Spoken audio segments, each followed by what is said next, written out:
So, hello. You finally get to be on the roundtable. Yeah, special guest star, Limited Magic. Yeah? It's me, you girl.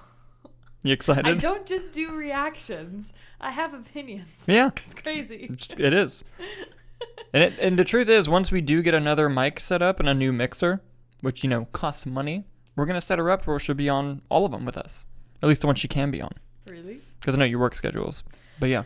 So I'm hopeful, hopefully we can get it sooner rather than later because, I'm hopeful you guys like me because I like being here, so. We'll see. We'll be the judge of that.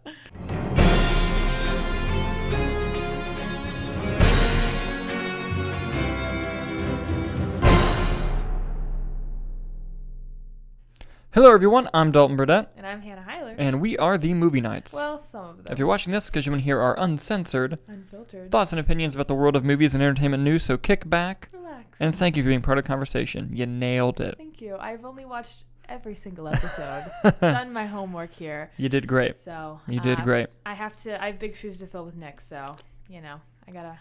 He does have clown feet. Okay, yeah. I had to. Anyways, we have a bunch of stories to dive into today, but of course, since it's the Tuesday edition of the show, yes, we have to talk about the box office. Totally. You ready? Yes. I'm so excited. I am pulling up the website's called The Numbers because they fucking, anyone who follows box office stuff, they redesigned Box Office Mojo a long time ago, and it sucks. Oh. And they changed everything. Really? Yeah. IMDb bottom. Changed the whole layout, and it looks like shit. It used to be the best.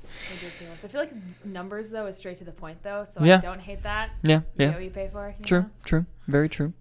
Coming in at number 1 last weekend was Dune, making $41 million in his first weekend. Coming in at number 2 was Halloween Kills, dropping 71%. It needs to be higher.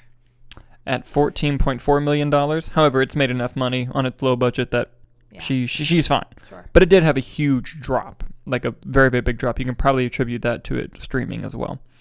Coming in at number 3 was No Time to Die, dropping 49% from its second to third week, making $12.2 million. I predicted that it might make more than Halloween Kills because I thought it would drop more, honestly, but Halloween Kills ended up making $2 million more.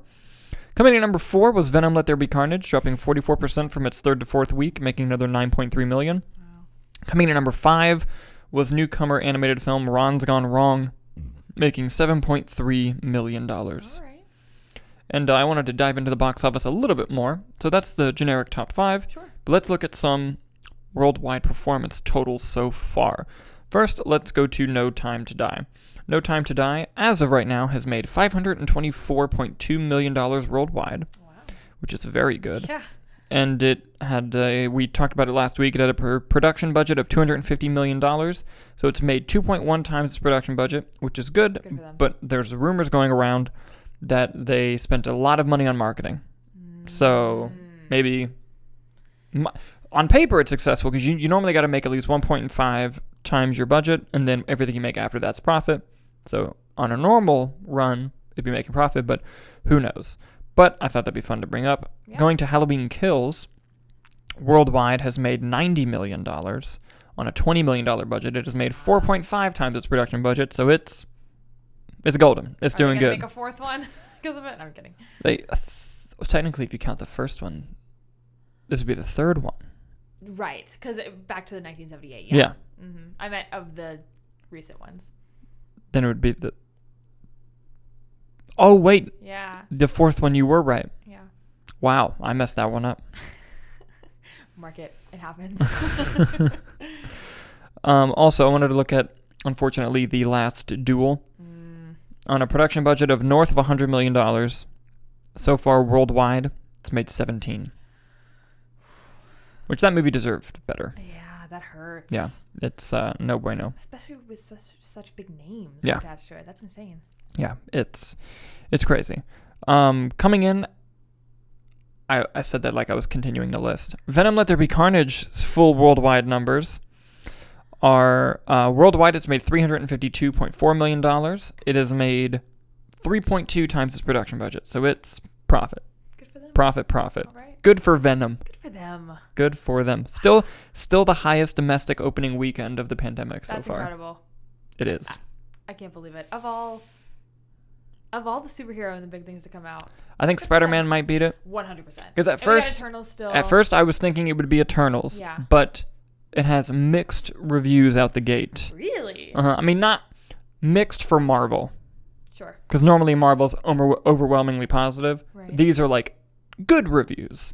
And so maybe that can prevent the 100 million opening. Yeah. But I still think it's going to open excellently. Don't get me wrong. It's going to make a lot of money. Sure. Huh. And last but not least, Dune. So far, worldwide, has made $223.2 million. Whoa. Because overseas, a lot of markets don't have HBO Max. And that number is pretty impressive with the HBO Max caveat. And it has made 1.4 times its production budget. So it's pretty much right at the break-even point. Wow. And so Dune is going to make money. Which means maybe we'll get part 2. Yes, exactly that. Exactly what that means. So we can only hope. But yeah, I just wanted to pull up some box office numbers there for you guys before we move on to our first story. And okay, I'm gonna do a story that dropped right before we started recording, and she doesn't know this story that we're gonna talk about because she's gonna be really happy about this, and I wanted to not tell her so we could get her reaction on camera. Okay. So Batgirl, the HBO Max original movie. Yeah.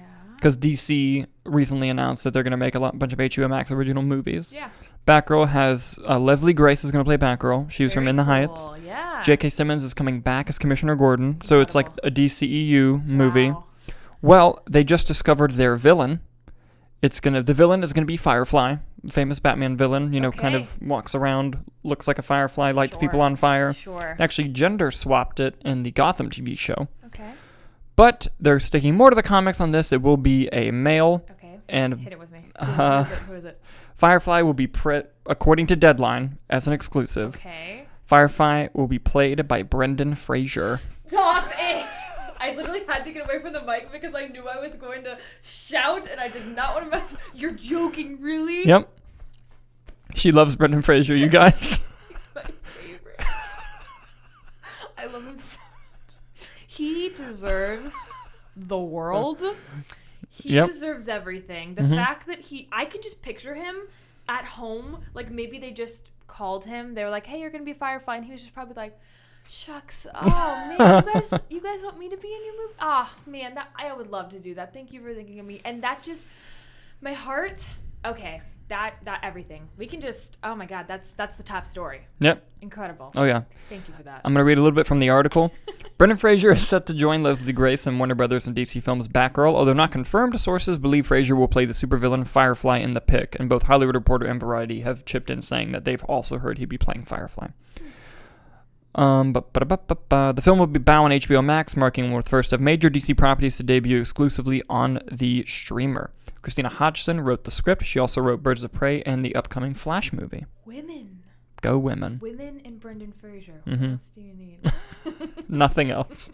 That's all you need. But yeah, what are your thoughts on Brendan Fraser joining Batgirl as Firefly? Well, I kind of jumped the gun and already went on a slight Brendan Fraser rant, so I feel like I already said a lot. You're excited. I got excited. No. But that's super exciting. I'm glad that they, first off, the idea of them doing the HBO movies, that's a cool idea, seeing if it works, branching out, trying new things, whatever.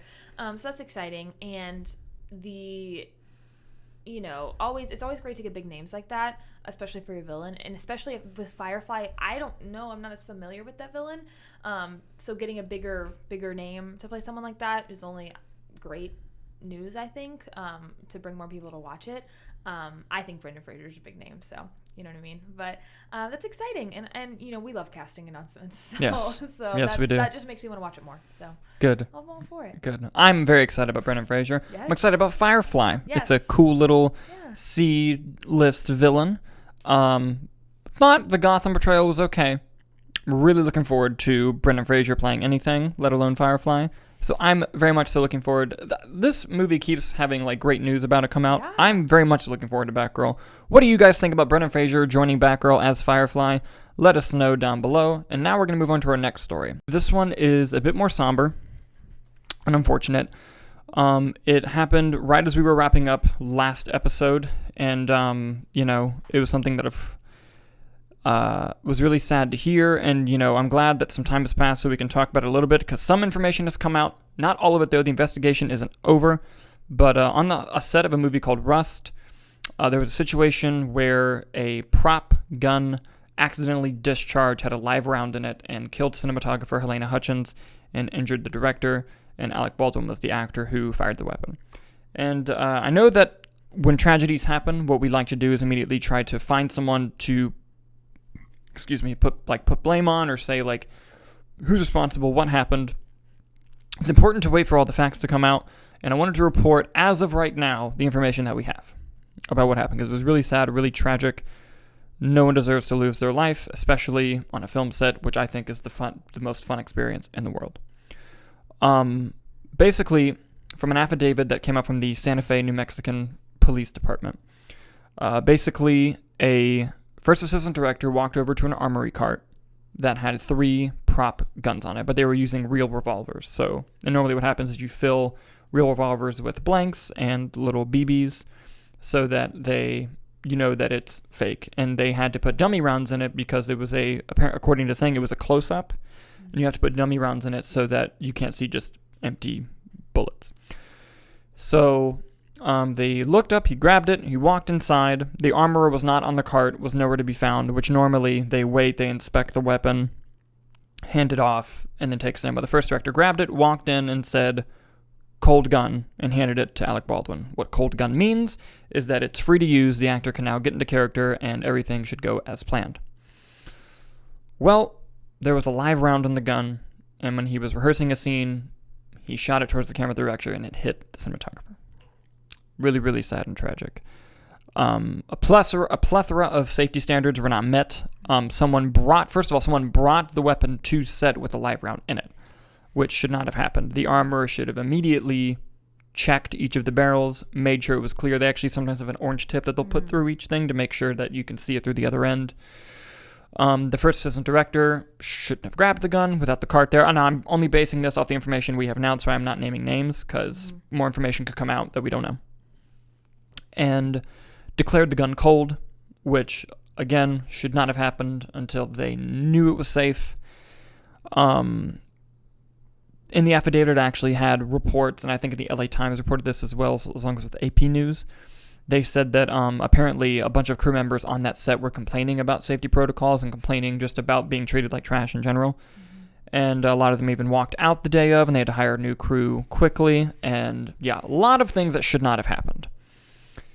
And it's eye-opening to know that when you do one little thing wrong, like one person who didn't check one thing led to somebody dying.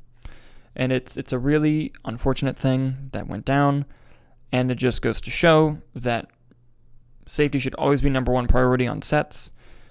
I've only made very independent short films that have no budgets, and I can only imagine how this director feels, the one who's currently in the hospital.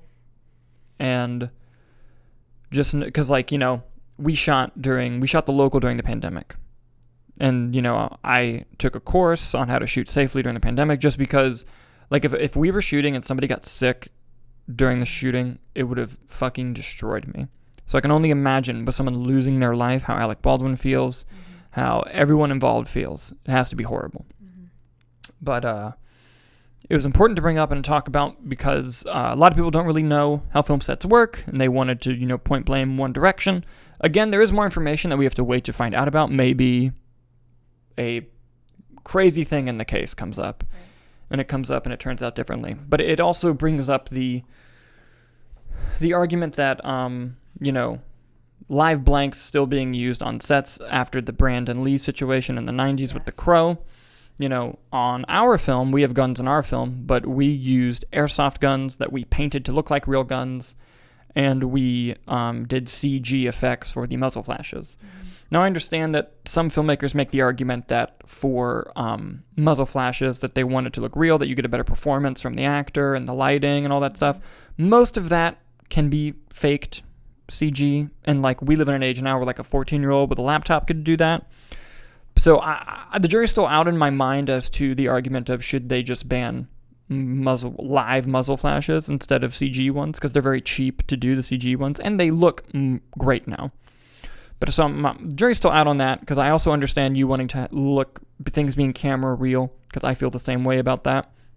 So it's still a lot to take in, a lot to debate. When you heard about this story, what went through your mind? And, you know, just from being on film sets yourself, you know, how can you imagine how these guys feel about this?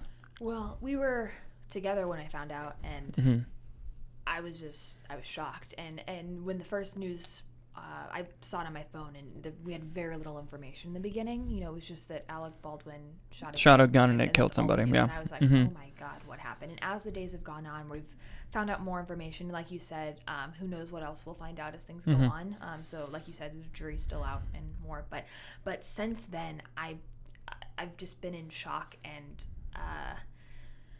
I've just felt for not only, obviously, the victim's family and everyone on set, but it's been a eye-opening experience. I feel like for film and even entertainment in general, like no one should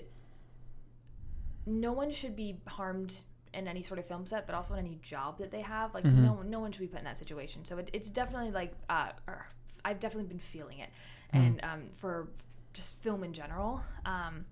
It really, you know, yes, we have the conversation about gun safety and, you know, what sort of props you should have on set, like what you were mentioning of what you can do in CG, what you can, you know, things going forward that you can change. And it the whole time that this conversation has been going on about the situation, I keep thinking back to the situation with the IATSE, or however you say strike. The strike. And it like in my heart, I feel so bad for the victim's family and all of those affected. And you hate for a tragedy to happen, for change to happen. Yeah. You hope in the best of people, and you hope that things can get better without something as tragic as this. However, it's all you can look forward to is hopefully with this, and in addition to strikes, and if, you know, other things are going on, that things can get better. Yeah. And only in the future sets can get safer. And it shouldn't take for something like this to happen for that to happen. But like I said, hopeful that this can be prevented for the future, with a spotlight on crew safety already.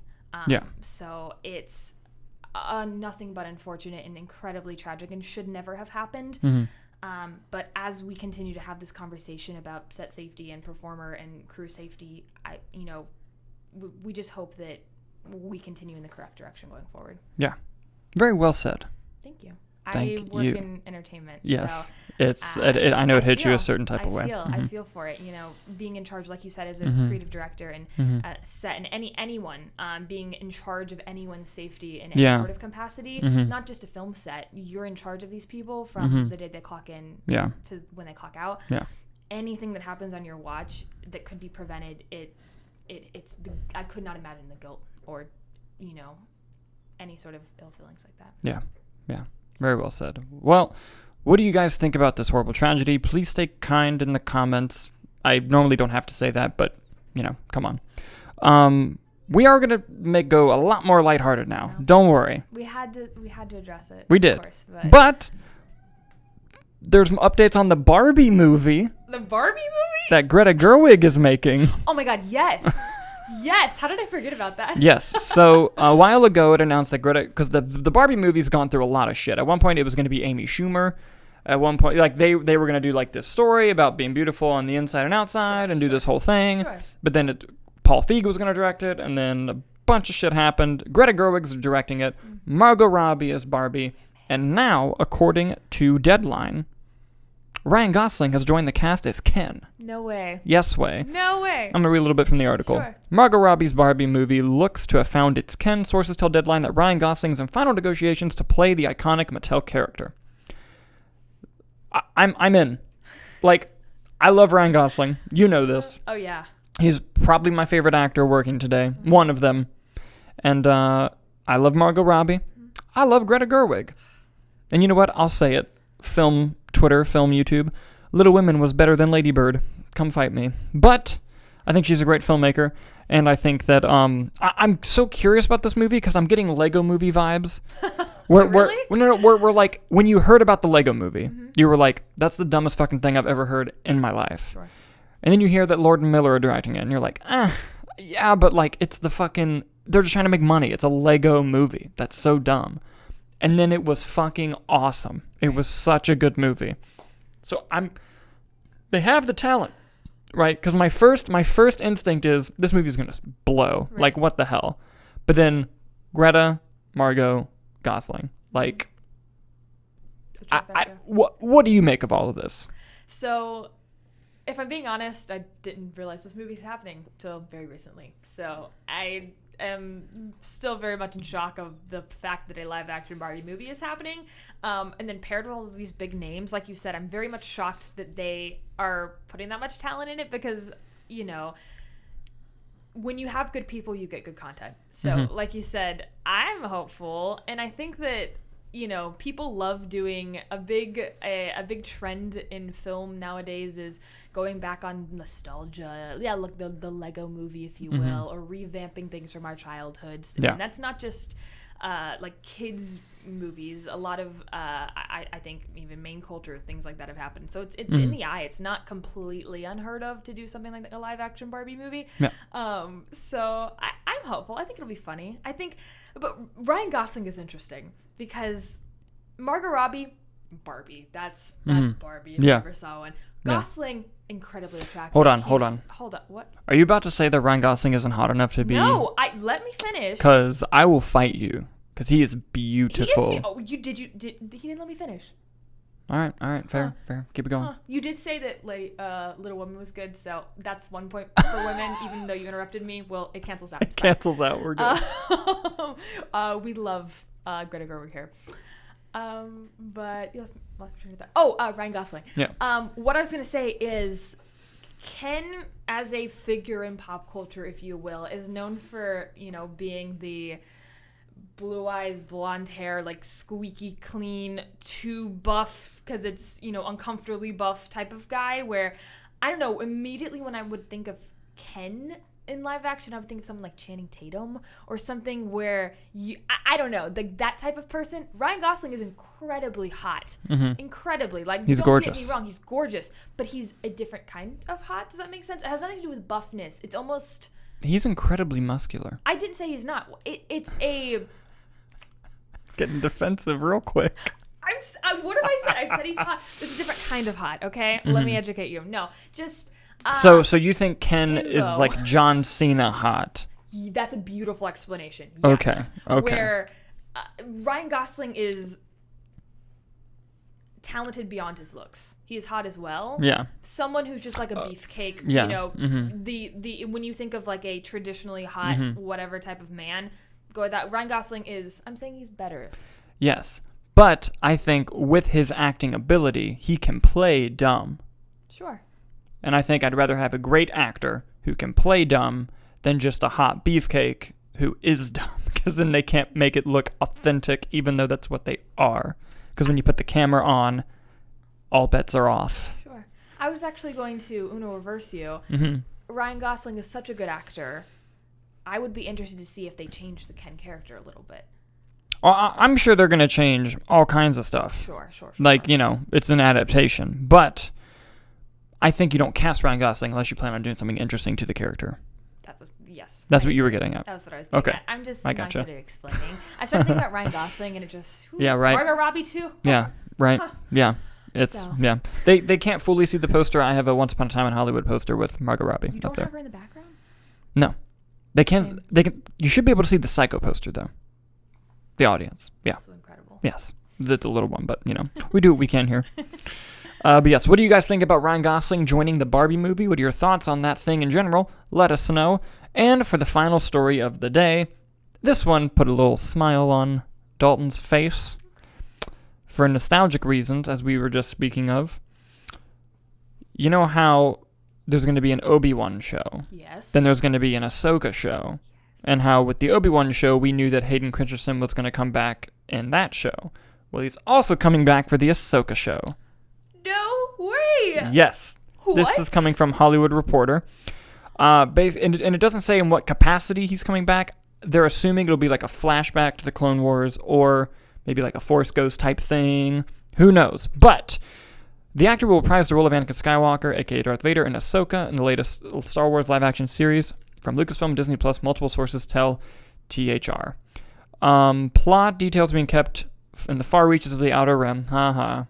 But it is known that longtime Star Wars lightsaber wielder Dave Filoni is writing the series and producing with Jon Favreau. It's unclear how Skywalker, or for that matter Vader, will figure into Ahsoka, much like Mandalorian. It's set 5 years after the events of Return of the Jedi, and therefore after Vader's death. Oh. So, very interesting. So, the prequel movies, in my opinion, not great. But they're the ones I grew up with. And I have very fond memories of watching them. And I have fond memories of Hayden Christensen. I met Hayden Christensen. I met him, McGregor, and Natalie Portman all at Star Wars Celebration in Indianapolis, Indiana when I was 6 or 7 years old. It was a highlight of my life. It was awesome. And I think, like Brendan Fraser, he's just a lovable guy who didn't do nothing to nobody. And I feel like him coming back to Star Wars it speaks more for than what it is, because he got bullied like when he was in that role. And so him coming back not only shows a turn in the fan base for him, but it also shows, because he hasn't even acted much since he had his family. So they must be paying him some money, one. And two, I like that he clearly wants to come back. And it doesn't look like it's going to be for that much work. It's not going to be that long, but I think it's exciting. And I'm really happy about it. What are your thoughts on Hayden returning in Ahsoka? I'm nothing but thrilled. I love him. He's great. He's just like people like Brendan Fraser. Mm-hmm. He's just a sweetheart. And I don't know what I was thinking about the Ahsoka show. I don't know why I thought it was a prequel where you would see her. I don't know why I had that in my head. I guess because this new version with Rosario Dawson is, yes, it is older her, but I've always known Ahsoka being younger. Yeah. Mm-hmm. So that's just like imprinted in my brain, if you will. So I assumed live action. But however, it makes sense that it's afterwards. But the fact that we're going to get to see a live action version of them together, like Anakin in his prime, like pre-Vader, and her, and maybe even when he, if it's a flashback of after he turns to Vader, whatever it is, anything like that.